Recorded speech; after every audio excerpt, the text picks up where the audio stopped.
Hello, I'm Officer Tracy Carter with the Fort Worth Police Department. Today we're here with Chief Robert Alldredge. Thank you for being here with us on our great new show that we're airing. Absolutely. Our focus is within the spotlight is about bringing focus to officers, new units that we have, things that are going on within the community. And one of the great things we had the privilege of bringing to our department is our new civilian response unit. Okay, so Chief, you were kind of a big deal with that unit. What I say in starting that. So can you tell us? First thing is, why did we start this unit? Whenever you go back to 2020, a lot of things kind of brought to light when COVID hit.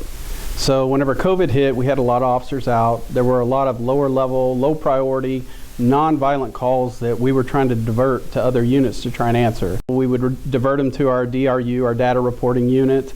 We tried to divert them to our desk officers. And then, we started having the protest. So whenever the protest occurred, the national outrages, we don't want the police to police us anymore.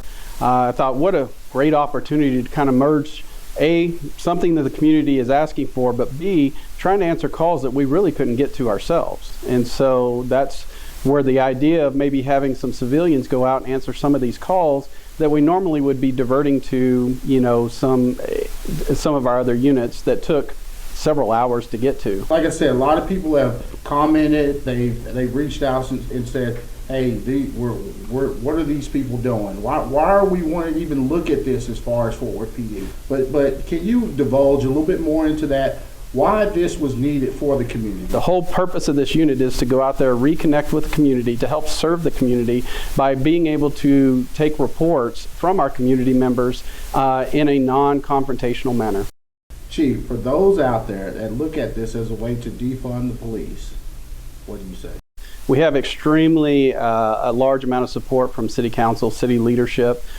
This year alone, we were able to get 17 positions approved by the City Council. That's above and beyond our authorized strength. Just 2 weeks ago, we got 10 more sergeant positions with our department. For me, it's really ironic whenever you say that, because it's absolutely the opposite of that. This unit is there to create and make our unit more efficient. It's there to make the police department better. It's make the officer's job easier, because with this unit, they're able to answer those low level, low priority, non-risk calls that free up the officers to go out there and actually answer those dangerous calls more efficiently.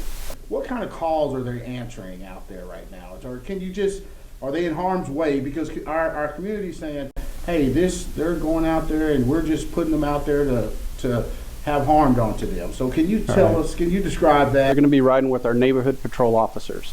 And so our neighborhood patrol officers are going to be with them to kind of guide them through some of the questions they may have whenever they're out there training. Once they're done training, they're going to be out there on their own. They're going to be answering burglary report calls. They're going to be answering criminal mischief calls, theft calls. Basically any kind of call where there's not a suspect on scene, there's no potential for violence, and in the case that maybe somebody kind of gets a little irate or maybe they may think violence may occur, they've been told, call for a police officer, get themselves out of that situation and get into a safe location. The last thing I want for anything to happen is for this unit, anybody in this unit, to get injured. We're not going to put them in harm's way. That's not what the intent of the unit is. I can, for a frame of reference, let you know we have code compliance officers that go out there. They're unarmed. They don't have any weapons whatsoever. They write citations. We have animal control. One of the most dangerous situations is to take somebody's animal away that love their animals. And they go out there. They are unarmed. They issue citations. The only citation this unit might be issuing would be a parking ticket. That is it. People are going to ask, okay, I'd like to be a part of this unit. Yeah. Is Fort Worth going to be hiring any more people in the near future? What would you say to that? This is a pilot program, and whenever we looked at the calls that they could answer, it was approximately on the low end 50,000 calls that could be answered. With that, I would have needed approximately 30 personnel to do that efficiently. So we decided to start very small to basically prove the concept. So if this unit is able to produce what I think they're going to produce, yes, we're probably going to end up opening this back up again and probably hiring additional personnel to help with the call load. Thank you for being on our show. Absolutely. We'll get your pay for coming on, and again, we'll send all your swag for leaving. But again, thank you for being in the spotlight. Absolutely. Okay. Thank you.